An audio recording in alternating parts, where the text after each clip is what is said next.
Pronouns and how they can be annoying.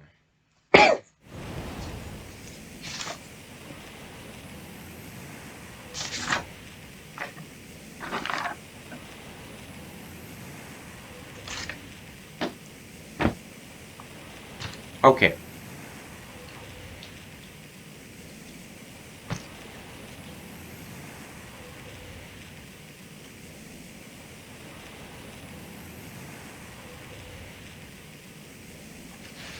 Trying to make sense of my notes here.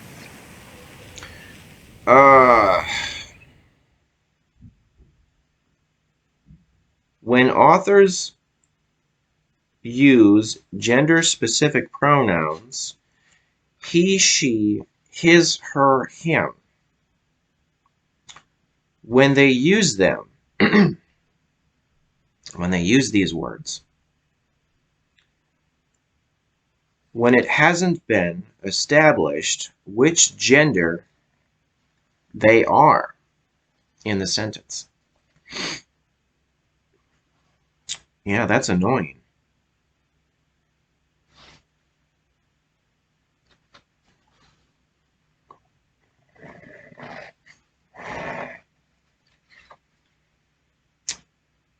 No male or female name was given in the sentence. I think I wanted to find examples. Oh wait, do I have examples?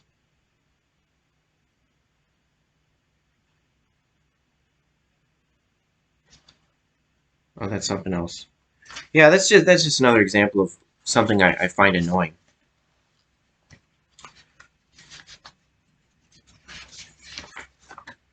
People, when authors will use he, she, his, her, or him in a sentence, when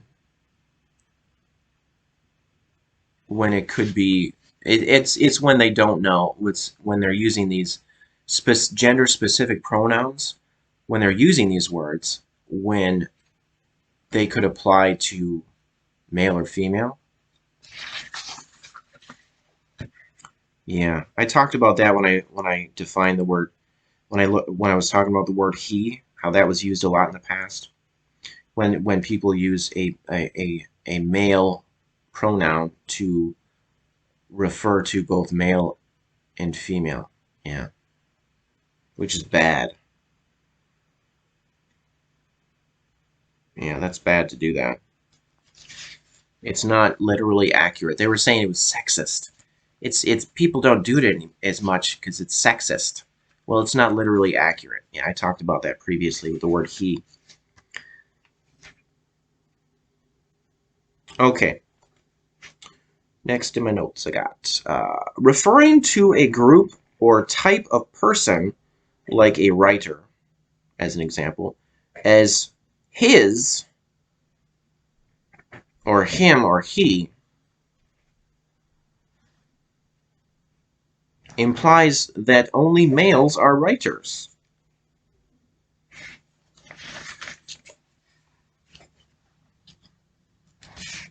All right. I think I have examples of that. Page 595, 596 of the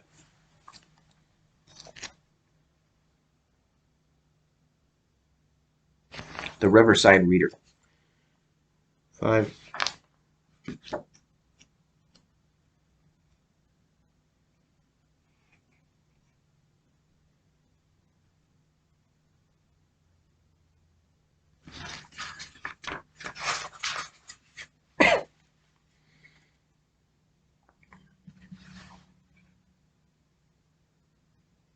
Yeah.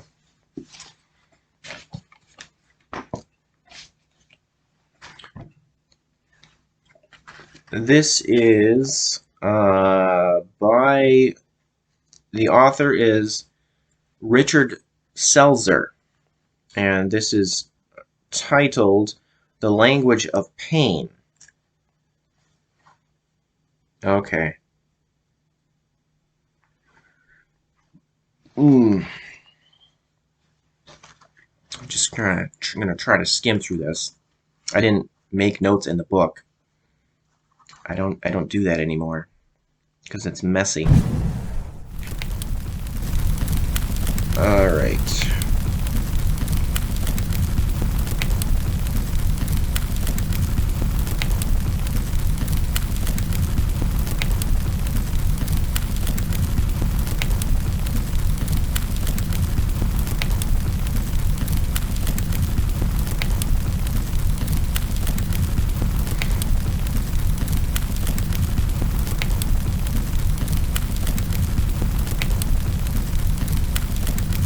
Okay, here we go. Talking about pain.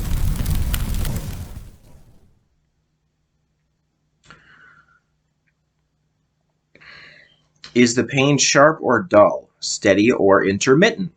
Does it throb or pulse? Is it stabbing? A heavy pressure? Crampy? Does it burn? Sting? All these questions the doctor asks of the patient. Okay, this is not specific to what I said previously about writers. Right, that writer was just an example.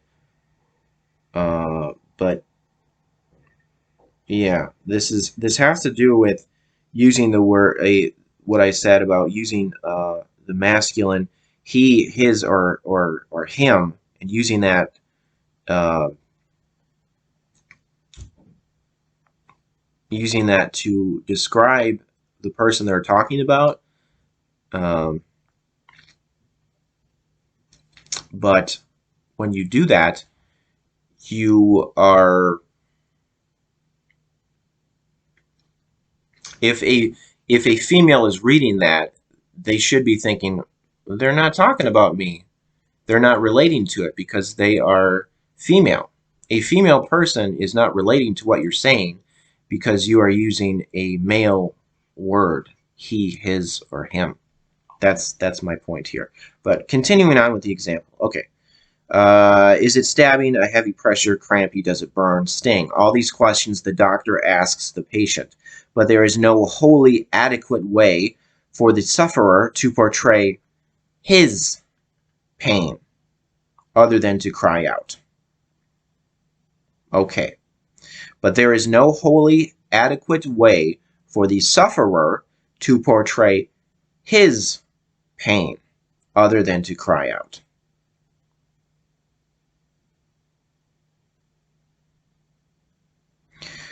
With this sentence, you are implying that the sufferer is a male by using the word his, and you are basically only talking. You are excluding all females. You are saying when you are talking about what you are talking, when you are describing the situation here, you are just talking. It's like you're just talking about men and boys. You're just talking about males. Women are females are not included in the discussion. Basically, is what it sounds like. Well, he's talking about patience. So I'm trying to use logic here. He's talking about patience, but then he says his, and it seems to imply that he is saying that all patients, only patients are only males. There is no such thing as a female patient, which of course is absurd. But that's what it sounds like with what he's saying. Because he's talking about patience and he uses a masculine he uses the male pronoun of his.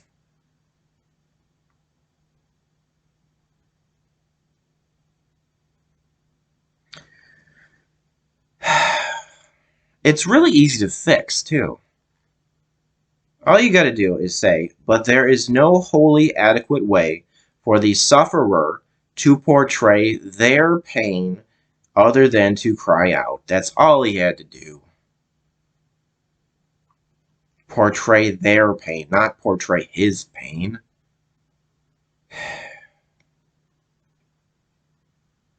In order to convey, he's still doing it.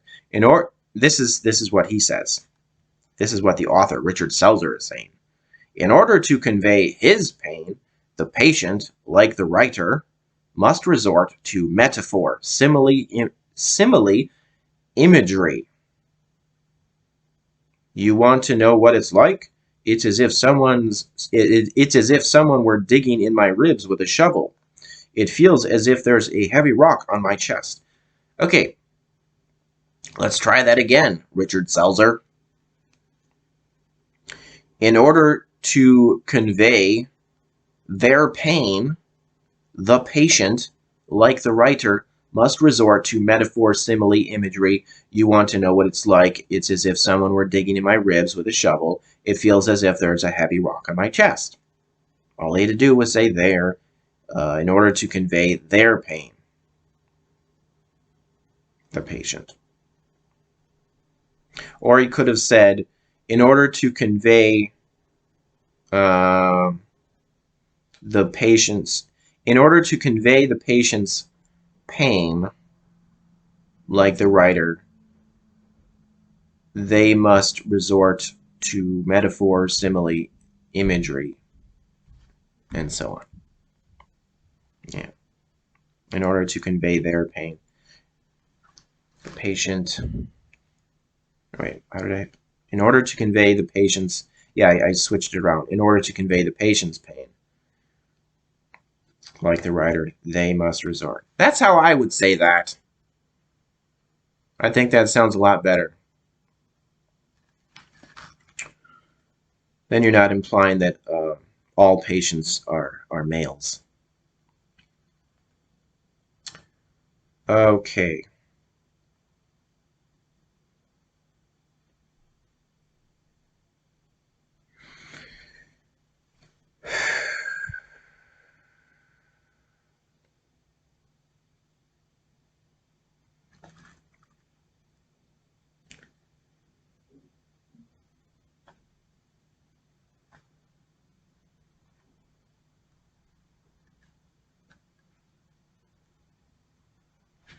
It is the purpose of the writer and the doctor to fix these unseen phenomena in words, thereby presenting to plain sight what did not actually exist until he arrived. Did it again.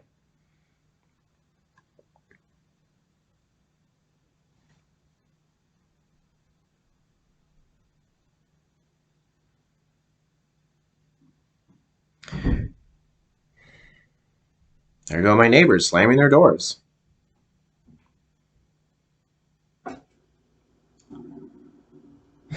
All right, with this sentence, he is implying, by using the word he is implying that all doctors and writers are males.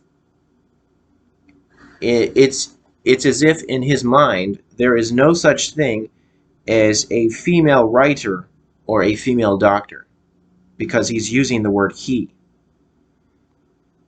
It's as if they don't exist.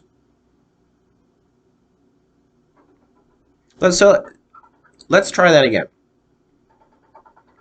It is the purpose of the writer and the doctor to fix these unseen phenomena in words, thereby presenting to plain sight what did not actually exist until they arrived. All he really had to do was add a couple letters until they arrived. Yeah, that is how you should have written that, Richard Selzer. Until they arrived, not he. The only time you should be using he is if you have established that you are specifically talking about a male person before this sentence.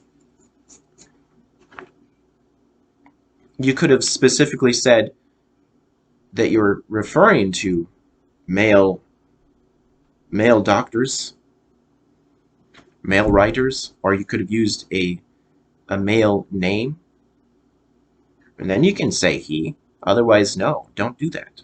Don't do that, Richard Selzer. All right, what's on the next page here?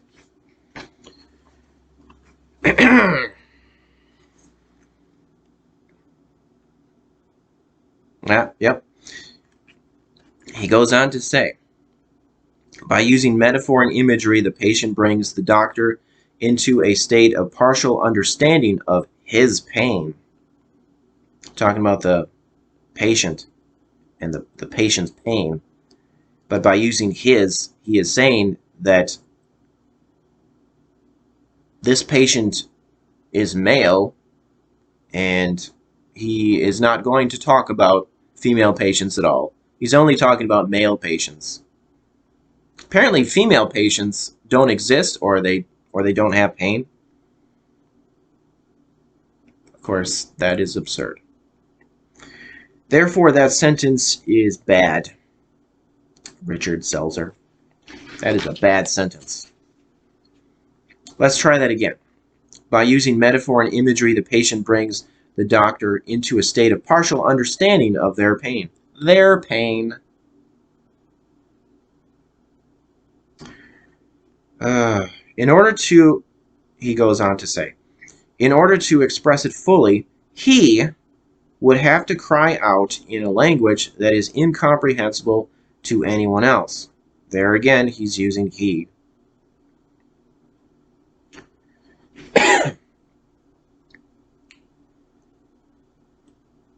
Let's try that again. In order to express it fully, they would have to cry out in a language that is incomprehensible to anyone else. That's how it should be written. Okay.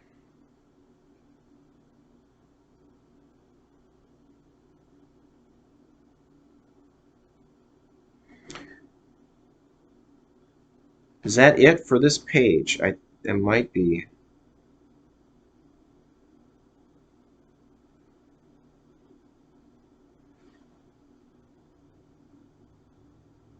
All right.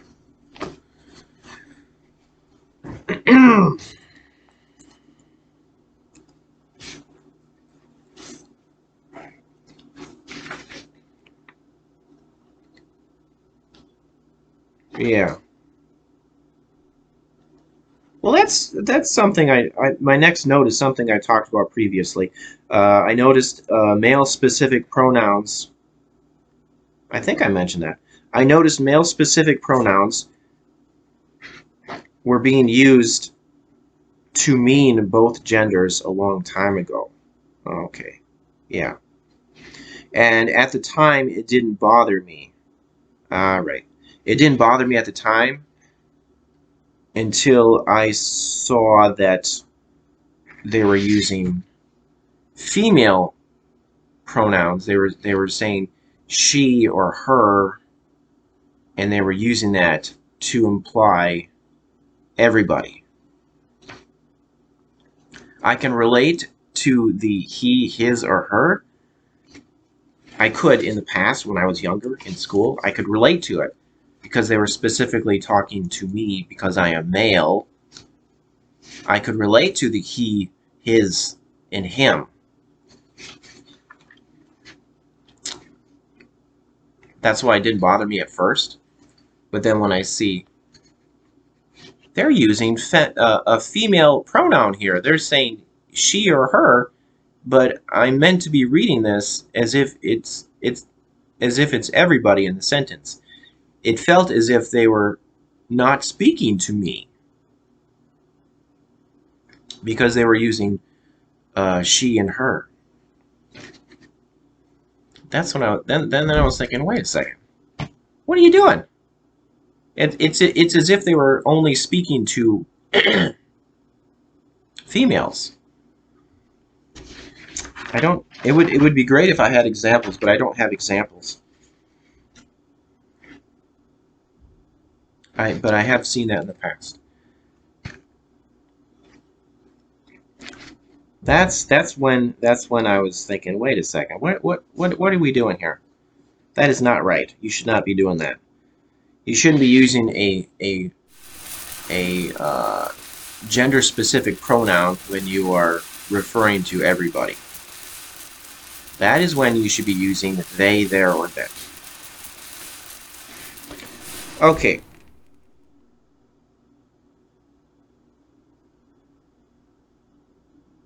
Yeah. Later I noticed female pronouns being used exclusively. Yeah, that's what I just was talking about. Yeah, I think I covered that when I was talking about the word when I was going through the definition of the word she. Yeah. Okay.